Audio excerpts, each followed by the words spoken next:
Hello বন্ধুরা, আমি সঞ্জয় আবার নিয়ে চলে এসেছি তোমাদের সামনে একটি সুন্দর ভিডিও নিয়ে। এই যে দেখো আমাদের 3 দিনের থালা। আবার আজকে আমি বাড়ছি আবার। এই দেখো বন্ধুরা, এটা হচ্ছে কাতলা মাছের তেল, বেগুন দিয়ে, পেঁয়াজ দিয়ে, লঙ্কা দিয়ে কাতলা মাছের তেলটা করা হয়েছে। এই জিনিসটা সবারই ভালো লাগে, কারণ খেতে খুব ভালো লাগে সুন্দর করে করলে। আর এই হচ্ছে থোর ভাজা,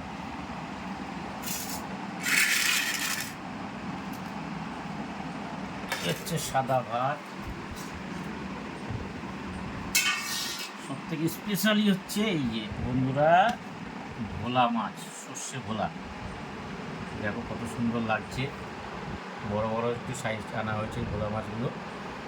হাইরোড থেকে আনা হয়েছে, বাজার থেকে হাইরোড। দেখো বন্ধুরা, মাছটা সুন্দর করে করেছে, দেখে খুবই সুন্দর লাগছে, খেতেও সুন্দর।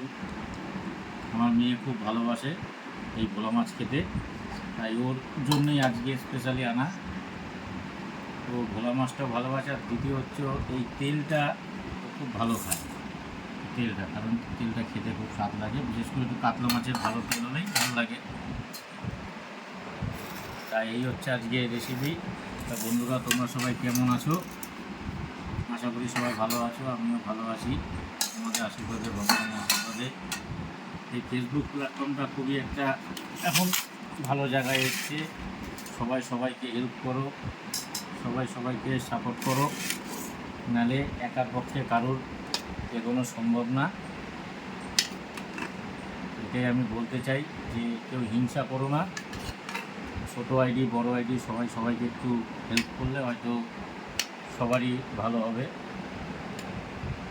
তা আমি চাইছি সবাই সবাইকে একটু দেখো, কারণ আমরা ছোটো আইডি সবাইকে মোটামুটি করি, কমেন্ট করি, লাইক করি। তা তোমরাও সবাইকে করো, কারণ একার পক্ষে এটা কোনো দিনই সম্ভব না। তা বন্ধুরা, অনেক বেলা হয়ে গেছে, সবাই খেতে বসে পড়ো। আমরাও খেতে বসে গেছি, আশা করি সবার রান্না হয়ে গেছে।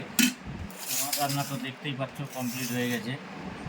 তো এই যে দেখো ভোলা মাছটা কত সুন্দর লাগছে, এর জন্যই দেখাচ্ছি তোমাদের বারবার, কারণ ভোলা মাছটা যে সুন্দর রান্না হয়েছে দেখেই বোঝা যাচ্ছে, একদম পুরো টাটকা মাছ। কালারটাও খুব সুন্দর হয়েছে, দেখো তোমরা, ধনে পাতাগুলো কত সুন্দর। ঠিক আছে বন্ধুরা, নমস্কার, নমস্কার সবাইকে, সবাই খেয়ে নাও।